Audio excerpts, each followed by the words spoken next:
বন্ধুরা, কেমন আছো তোমরা সবাই? হ্যাপি সানডে সবাইকে। আজ অ্যাকচুয়ালি কথা ছিল ডিনারের জন্য বাইরে যাওয়ার, বাট আমার কাজের চাপের জন্য একেবারেই সেই সময়টা হয়ে ওঠেনি। তাই বাড়িতে এসে বেশ খানিকক্ষণ ধরে টুকটুককে কনভিন্স করার পর ফাইনালি ও রাজি হলো যাতে আমি বাড়িতে কিছু একটা ইয়াম্মি অ্যান্ড হেলদি বানিয়ে দিই। আর ফাইনাল ওর রেসপন্সটা একবার শুনুন।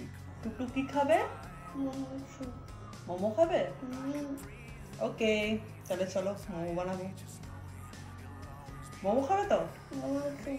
ওকে, মোমো আর স্যুপ? স্যুপটাও বানাতে হবে? আচ্ছা, ঠিক আছে। সো ফাইনালি যখন টুকটুক মোমো খাওয়ার জন্য রাজি হলো, তো ভাবলাম বাড়িতেই হেলদি ওয়েতে ওকে একটা মোমো বানিয়ে দিই। তার জন্য আমার কাছে কিছুটা চিকেন ব্রেস্ট ছিল, সেটা আমি টুকরো টুকরো করে কেটে নিয়েছি। এরপর এর মধ্যে কিছু সবজি আমি অ্যাড করব, যেমন পেঁয়াজ, ক্যাপসিকাম, রসুন, ধনেপাতা এবং একটু আদা। যদি আপনারা ক্যাপসিকাম না পছন্দ করেন তাহলে আপনারা অ্যাড করবেন না, এতে কোনো সমস্যা নেই। তবে আমি আর টুকটুক দুজনেই ক্যাপসিকামটা বেশ পছন্দ করি মোমোতে, তাই জন্য আমি ক্যাপসিকামটাও অ্যাড করেছি। এবার এগুলোকে একটু ছোট ছোট সাইজে কেটে নিয়ে হ্যান্ড চপার দিয়ে ভালো করে কুচিয়ে নিতে হবে।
এবার আমাদের চিকেনটা মিক্সার গ্রাইন্ডারে ট্রান্সফার করে সেটাকে একটু ভালো করে পেস্ট করে নিতে হবে। আমি এখানে পেস্ট করেছি, আপনারা যদি চান তাহলে খুব ফাইনলি চপ করে নিতে পারেন বা মিন্সড চিকেনও নিতে পারেন। এবার চিকেনটাকে একটা বোলের মধ্যে ট্রান্সফার করে তার মধ্যে সমস্ত কুচনো সবজিগুলো খুব ভালো করে দিয়ে দিতে হবে এবং স্বাদ মতো নুন, গোলমরিচ গুঁড়ো এবং কিছুটা পরিমাণে যদি আপনারা চান তেলও ব্যবহার করতে পারেন। আমি এখানে তেল ব্যবহার করিনি। সো আপনারা চাইলে এখানে কিছুটা কাঁচা লঙ্কাও দিতে পারেন, বাট আমি যেহেতু টুকটুক বা আমি কেউই ঝাল খাই না, তো সেই কারণে আমরা কাঁচা লঙ্কাটা অ্যাভয়েডই করেছি। সো এর মধ্যে আমি কিছুটা সয়া সস মিশিয়ে নিয়েছি এবং একটা সিক্রেট জিনিস দিয়েছি, যেটা হচ্ছে চিজ। আমার কাছে কিছুটা চিজ পড়েছিল, তো ভাবলাম সেটাকে গ্রেট করে এর মধ্যে দিয়ে দিই, তাহলে চিজ চিকেন মোমো আমাদের তৈরি হয়ে যাবে এবং এটা কিন্তু বেশ টেস্টি হয় খেতে। আর সবথেকে বড় ব্যাপার হচ্ছে যে চিজটা থাকে সেটা কিন্তু চিকেনটাকে ড্রাই আউট হতে দেয় না, ঠিক আছে? অনেক সময় মোমো বানানোর সময় দেখা যায় যে চিকেনটা শক্ত হয়ে একটু ড্রাই হয়ে যায়, দলা পেকে যায়, বাট চিজ থাকলে পরে সেই জিনিসটা চট করে হয় না। সো ফাইনালি সমস্ত সবজিগুলোকে এবং চিজটাকে চিকেনের সাথে একসাথে মিশিয়ে নিয়ে আমরা এক সাইডে রেখে দেবো। এখানে আমি প্রথমে চামচ দিয়ে মিক্স করছিলাম, বাট একটু আমার প্রবলেম হচ্ছিল, সে কারণে আমি লাস্টে ভাবলাম যে ঠিক আছে আমি হাত দিয়েই মিক্স করে নিই, কারণ আলটিমেটলি আমরা দুজনেই খাবো, সো কোনো ম্যাটার করে না এটা। সো আমি ফাইনালি এটাকে হাত দিয়েই মিক্স করে নিয়েছি, নিয়ে দেন ওটাকে সাইডে রেখে দিয়েছি। তারপরে এবার আমরা একটা ডো তৈরি করে নেবো, যেটা হচ্ছে কমপ্লিটলি হোল হুইট মানে আটার। এখানে কিন্তু আমরা কোনো রকম কোনো ময়দা ইউজ করছি না বা কোনো রিফাইন্ড তেলও আমরা ইউজ করিনি। সো এর মধ্যে সামান্য তোমরা চাইলে নুন মিশিয়ে দিতে পারো, বাট আমি নুন মিশিয়ে দিইনি, কারণ অলরেডি আমাদের চিকেনে যথেষ্ট পরিমাণে নুন রয়েছে, তার উপর সয়া সস রয়েছে, প্লাস আমরা চিজও অ্যাড করেছি যাতে একটু নুন থাকে। তো সে কারণে আমি আর আলাদা করে আটার মধ্যে নুন মেশাইনি, তোমরা চাইলে অবশ্যই মিশিয়ে নিতে পারো। সো অল্প অল্প করে জল দিয়ে খুব ভালো করে আমরা যেরকম রুটি তৈরি করি এক্স্যাক্টলি সেইভাবেই একটা ডো আমাদের তৈরি করে নিতে হবে। খুব নরম ডো তৈরি না করলেও চলবে, কারণ মোমোর ডোটা খুব একটা নরম রাখার দরকার পড়ে না। সো ভালোভাবে ডোটা তৈরি করে নিয়ে সেটাকে 5 মিনিট রেস্টিং টাইম চাইলেও দিতে পারো, না চাইলে কোনো অসুবিধা নেই। তো সেখান থেকে ছোট ছোট লেচি করে আমি রুটির মতো আকারে গড়ে নিয়েছি। এখানে একটা ট্রিক্স হচ্ছে যে আমি ছোট ছোট একদম লেচি করে বারবার বেলতে আমার মনে হয় তাতে টাইম বেশি যায়, তো সেই জন্য আমি একেবারে বড় বড় লেচি করে নিয়ে সেখান থেকে একসাথে 5টা কি 6টা শেপে কেটে নিয়ে গোল গোল সেটাকে একটু অল্প করে হালকা করে বেলে পাতলা করে নিয়েছি। তো তাতেই আমার মোটামুটি এক একটা যে রুটি ছিল সেই রুটি থেকে মোটামুটি 5 থেকে 6টা বা 7টা মতো করে আমার মোমোর শেপ কিন্তু রাউন্ড শেপ বেরিয়ে গেছে। আর এখানে যে আটাটা অত্যন্ত পরিমাণে গোল হতে হবে সেরকম কিছুই না, কারণ আলটিমেটলি এটাকে আমরা কাটবো, তো সেক্ষেত্রে খুব একটা গোল রাউন্ড না হলেও চলবে। তো এই দেখো আমি যেভাবে এখানে গ্লাসের সামনেটা দিয়ে আমি এভাবে কেটে কেটে নিচ্ছি, দেখো আমার কিন্তু টেরা বেঁকা হয়েছে অনেকগুলো, বাট সেটা দেখে তোমরা প্লিজ কেউ হেসো না, কারণ আলটিমেটলি এটা মোমোর শেপই যাবে, তো এতে কোনো অসুবিধা নেই। আর আমার দেখো এখানে মানে এতটাই পাতলা হয়েছিল ডোটা বেলার পরে যেটা লেগে লেগে যাচ্ছিল। আর আমি এখানে একটা ভুল করেছি, যেটা হচ্ছে আমি পুরটা অতিরিক্ত পরিমাণে দিয়ে দিয়েছি, বিকজ আমি সময় বাঁচানোর জন্য ভেবেছিলাম যে পুরটা বেশি বেশি পরিমাণে দিয়ে দিলে মোমো মানে খুব একটা বেশি মোমো আমাকে তৈরি করতে হবে না, অল্প মোমোতেই কাজ চলে যাবে। তো সেই কারণে, বাট এই বোকামিটা তোমরা করো না, আমি লাস্টের দিকে তোমাদেরকে দেখিয়ে দেবো কিভাবে আমি এই প্লিটিংটা করেছি। এটা হচ্ছে মোমো বানানোর সব থেকে সোজা পদ্ধতি, কিছুই না, জাস্ট একদম 4টে ধার নিয়ে একসাথে মুড়ে একটু টুইস্ট করে দিতে হবে হালকা করে, যাতে ফেটে ফেটে না যায়। আমি যেহেতু ওখানে বেশি বেশি পরিমাণে পুর ব্যবহার করছিলাম, তো হালকা হালকা আমার একটু ফেটে যাচ্ছিলো, বাট দ্যাটস কমপ্লিটলি ওকে, কোনো অসুবিধা নেই। ঠিক আছে, তো এভাবে যতগুলো তোমরা চাও মোমো তৈরি করে নেবে। আমার এখানে প্রায় 12-13টা মতো মোমো হয়েছিল, আমি এক্স্যাক্ট কাউন্টটা আমি গুনিনি, বলতে পারবো না। তো এতগুলো মতো আমি মোমো তৈরি করে নিয়েছি।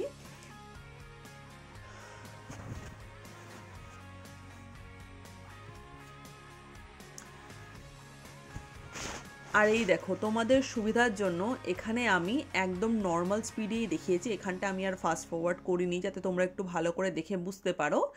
এই যে লেচিটা সেটা একটু বড় করে আমি বেলে নিয়েছি এবং তার মধ্যে পরিমাণ মতো পুর দিয়েছি, খুব একটা অত্যধিক পরিমাণে আমি পুর দিইনি, অল্প মোটামুটি সামান্য পুর দিয়েছি, এবং সেটাকে চারধারগুলো আস্তে আস্তে প্লিট করে নিয়ে এক জায়গায় নিয়ে এসে মুড়ে দিয়ে হালকা করে টুইস্ট করে দিয়েছি।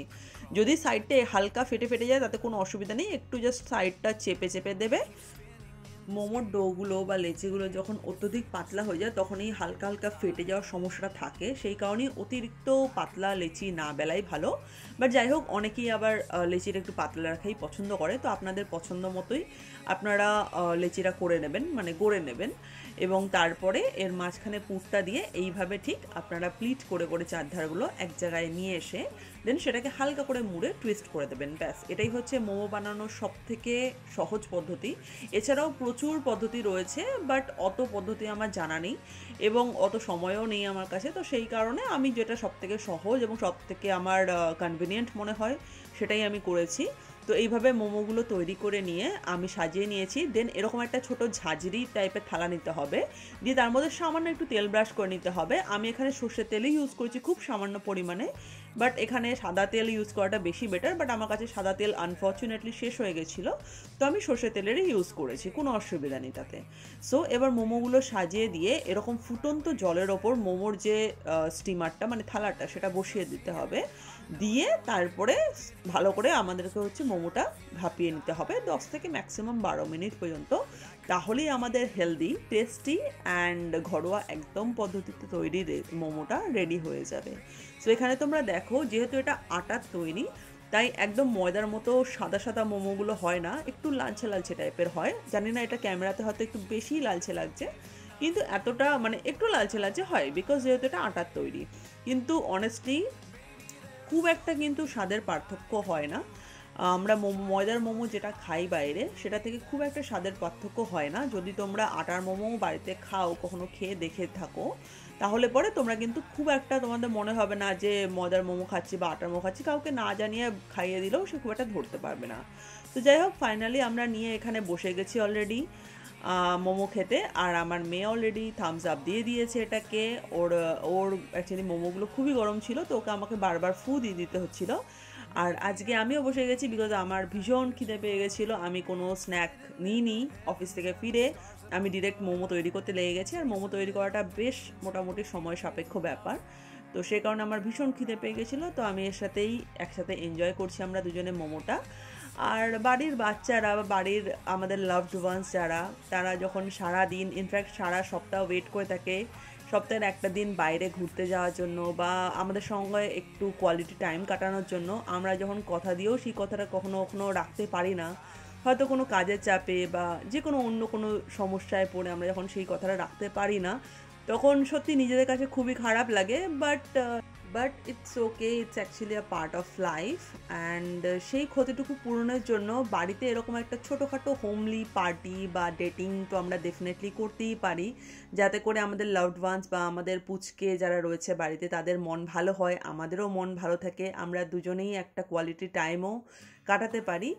সো হ্যাঁ, তোমরা জানিও যে কেমন লাগলো আজকে শেফ টুকটুকের রেসিপি নয়, তার মায়ের রেসিপি। আজকে শেফ টুকটুক একদমই রান্নাতে আমাকে হেল্প করেনি, বিকজ যেহেতু আমি ওকে বাইরে ঘুরতে নিয়ে যাইনি, তো আমি ওকে আজকে বলেছিলাম যে তুই বস, আমি নিজেই রান্না করব, করে তোর হেল্প ছাড়াই রান্না করব, করে তোকে খাওয়াবো, মানে বেসিক্যালি একটা প্রিন্সেস ট্রিটমেন্ট আর কি। সো যাই হোক, তোমরা বাড়িতে বানিও আর খেয়ে আমাকে জানিও যে কেমন লাগলো তোমাদের। যদি ভালো লাগে সেটাও জানিও, যদি খারাপ লাগে সেটাও জানিও। আর ভালো লাগলে রেসিপি ভিডিওটাকে একটা লাইক করো, শেয়ার করো, কমেন্ট করো এবং চ্যানেলটাকে একটু সাবস্ক্রাইব করে দিও। আর যারা ফেসবুকে রয়েছে তারা পেজটাকে ফলো করে দিও অবশ্যই। দেখা হবে নেক্সট কোনো ভিডিওতে। চলো tata, bye and happy weekend সবাইকে আরেকবার।